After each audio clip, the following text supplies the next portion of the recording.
Hello, and welcome to Tea with Jess. I'm Jess Montgomery, and I'm glad you're joining me today for a tea break. As Nana says in my kinship mystery series, life is hard, so have tea. And my mug today, just like last week, is my Writer's Digest mug. I keep reusing the Writer's Digest mug. And today's episode is pre recorded.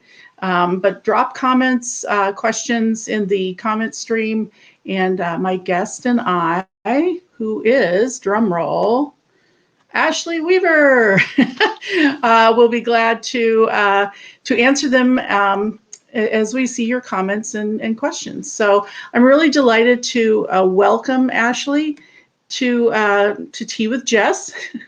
I think we met. Maybe a couple of years ago at a conference called Malice Domestic. And she's quite delightful, as you will soon find out. She's the author of the Edgar-nominated Amory Ames mystery series set in 1930s England with a mix of murder mystery and polite society.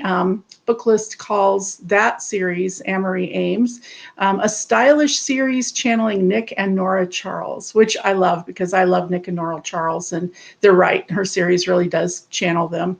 And Ashley is also a librarian as well as a novelist, and she's penned 7 books in that series published by Minotaur Books. But what we're really here to talk about today is her newest novel, which comes out on May 25th. It's called A Peculiar Combination, and it debuts a new series, also published by Minotaur Books. And the novel features a female burglar and safecracker. See, already, don't you just love this series? Named Electra McDonald, who in World War II England ends up using these interesting skills to help the war effort. And the debut title in that series is called A Peculiar Combination.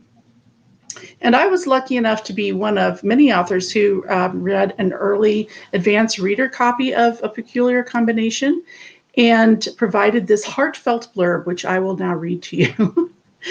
Because I meant every word of it. It was truly such a delight to read this book.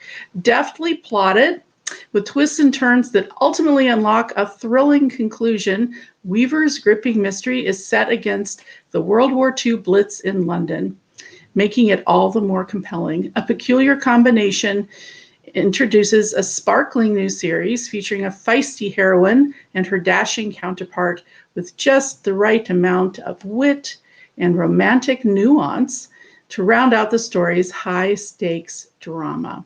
So we'll bring in Ashley. There you are. Welcome and congratulations. Hi. Thank you so much. You're very welcome. Thank you for being here. And congratulations on this new series. So I just shared my blurb, but I would love to hear your sort of non-spoiler overview of what is A Peculiar Combination about. Well, thank you so much for that wonderful blurb. I really appreciate it. Peculiar Combination is about a safecracker named Electra, but she goes by Ellie McDonald. And she's been raised by her uncle, who's a locksmith in his legitimate business, but he's also kind of got this side business going on. When they need a little extra money, he's a safecracker. And so she's kind of been schooled in both the both of those fine arts. And one night, when they think they're going to go on a regular job, they end up getting captured, and they are told they can either help military intelligence open a safe to retrieve some documents before they get into Nazi hands, or they can go to jail. So, of course, they choose, not going to jail, but also they want to do their patriotic duty. So that's kind of what the story's about in a nutshell.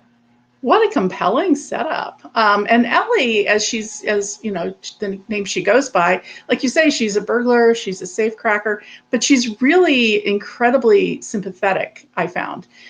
Even beyond her willingness to help defeat a ring of Nazi spies, which automatically makes her sympathetic. But even beyond that, she has such a compelling voice. I really like her. So how did you end up making her and her family, who, have these criminal jobs, side jobs at least, so sympathetic? I thought it was interesting to to write it from her perspective. It's in first person, so we're inside her head. And I found she was just an easy character to write as I was writing her. She's got a little bit of an edge to her. She's, especially as compared to my other heroine, Marie Ames, who's a society lady and a little more sophisticated and, kind of seen more of the world. But Ellie's kind of a down to earth person, but she's got a strong, close knit family. And I wanted to make it to where it wasn't this sort of cliche criminal background. Everything's been hard for her, which she has had a lot of hardships, but also she's had a very loving, supportive family, and she still does.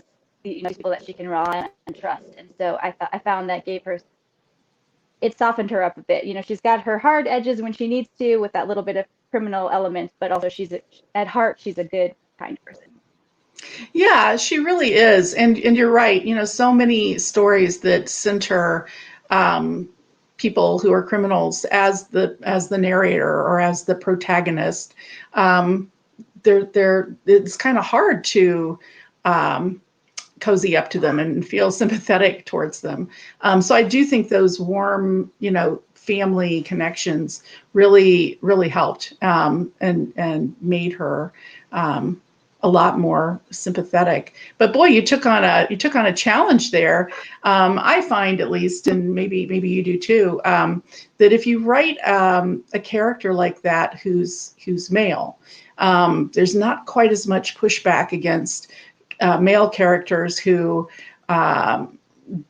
go against the grain or do unsympathetic things, or flout authority or flout the law. So, not that anti-heroes aren't hard to write in general, but female anti-heroes, I think, are very much more rare in stories and probably harder to write. So what inspired you? And you pulled it off brilliantly, but what inspired you to take on such an interesting challenge with Ellie? Well, actually, I kind of got in a World War II phase a while back. I was reading a lot of World War II nonfiction, and I read a really great book by Ben McIntyre, who has a lot of really excellent World War II nonfiction books. But this was called Agent Zigzag, and it was about a man named Eddie Chapman who was a kind of petty criminal. Sometimes he did some safe cracking sort of stuff. And he was in prison in the Channel Islands when the Nazis occupied them, and they told him that if he would fight for them, they would let him out of prison. So he told them he would. They took him off, trained him to be a German spy, trained him in parachuting, that kind of thing. He parachuted into London or into England somewhere, and immediately went to the authorities and said, "The Nazis want me to spy on you. Do you want me to spy on them?" And so he became a double agent for the Nazis. I mean, for the British against the Nazis. So it was really an exciting story. And I love that element of, here's somebody who's kind of always lived this life that's on the wrong side of the law, but now they have an opportunity to do something good with those skills, that kind of duplicity, and that, the things that made them a good criminal also work for them in this element of, working for the government. So I thought that would be an interesting aspect to look at, especially from a woman's perspective, because women had to step up to do so many things during the war. With the men away, there was so many jobs they're stepping into. So what if we have a woman criminal who needs to step forward and do this and do, her part to help the war effort? Yeah. It's kind of like, we hear now, the modern counterpoint would be, people who are hackers end up getting hired to share how they figured out how to hack into computer systems to fight other hackers. So yeah, right. that's a very interesting premise. And I have to say, the safe cracking details were really fascinating to me. I felt you struck just the right balance of, I couldn't go crack a safe after reading your novel. It's probably because of me, not because of what you wrote. I couldn't either. Yeah, I understand this because I did a ton of research on how to start a Model T for my series, and there's no way I could start a Model T. But I made sure I got all the facts right that I did share. But it was just an interesting... it was just something I'd never really thought about. You see films where the person's listening as they're turning and whatnot, but beyond that, I hadn't really thought about the nuances of safe cracking. So I'm wondering, you just revealed that you did are not now a safecracker yourself, but No, not yet. did you get to, not yet. I like that. Did you get to know people who were safecrackers? I'm sure you read a lot of books. How did you research this particular aspect of your novel? I did. I did a lot of research, just a lot of reading, and then I watched.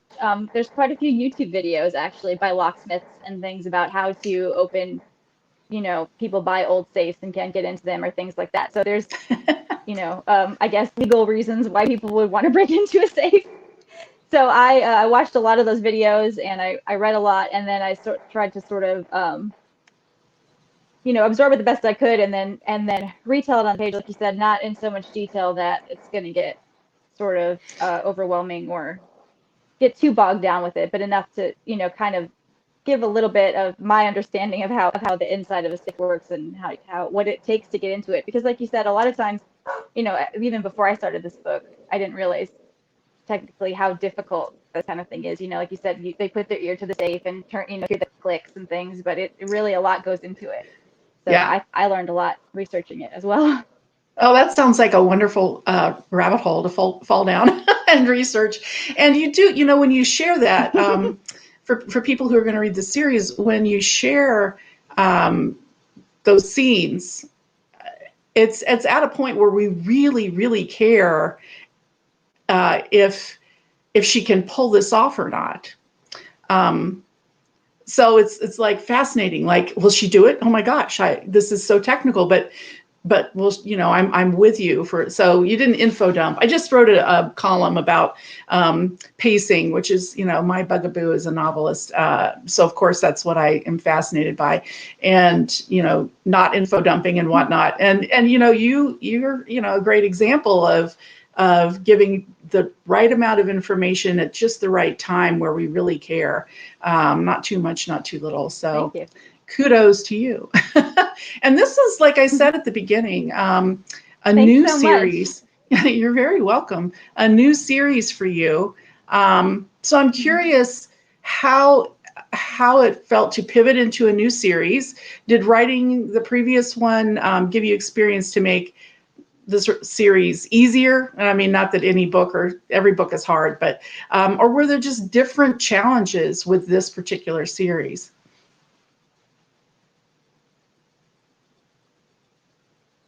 I think there were some different challenges moving into the new series, just because, as you mentioned at the beginning, I've written 7 of the Amory Ames books, and those are also in first person. So I had a good feel for Amory and being inside her head and the way even she speaks and sort of her speech patterns and that kind of thing. And so Ellie comes from a different level of society, so that was one thing I had to keep in mind when I was writing, just their inner voice, making sure that they weren't too similar, or you know Ellie's not going to speak the same way Emery does. So that was just a little bit of something that I had to kind of get into the rhythm of when I started writing, just from a different character's voice. As far as moving to a new series, it was interesting rewriting a first book in a series, because it's been a long time since I've done that. So kind of setting the scene and getting to know the characters and that kind of thing. But I enjoyed the process a lot. I had a lot of fun with it. And it shines through. It shines through in your writing. Thank There are you. some similarities, though. Both series are set in England. You're in the southern U.S. And I might note that for viewers, if you're seeing a little bit of a time lag, where Ashley is, there's some weather going on that's messing with our timing in terms of when she hears what I have to say. Yes, So that's why my there's some, internet's doing something yes, weird. her internet's being weird because of the weather. So all that aside, we're having a lovely conversation, and I'm curious about, you live in the southern U.S. and you write novels set in England. So how did you become an Anglophile? What kind of drew you to writing in a different country, and do you get to travel to England? And what are some of the challenges of writing about a different country?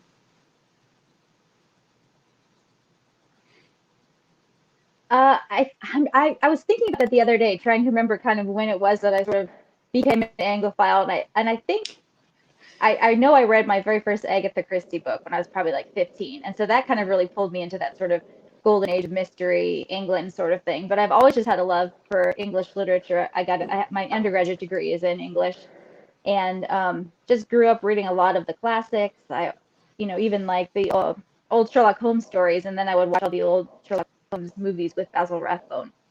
So just kind of, as long as I can remember, basically, that's been sort of something that I've really gravitated towards. So when I came up with the idea of my first series, it just sort of was natural to me when I had the idea for Amory Ames of the world she lived in and who she was.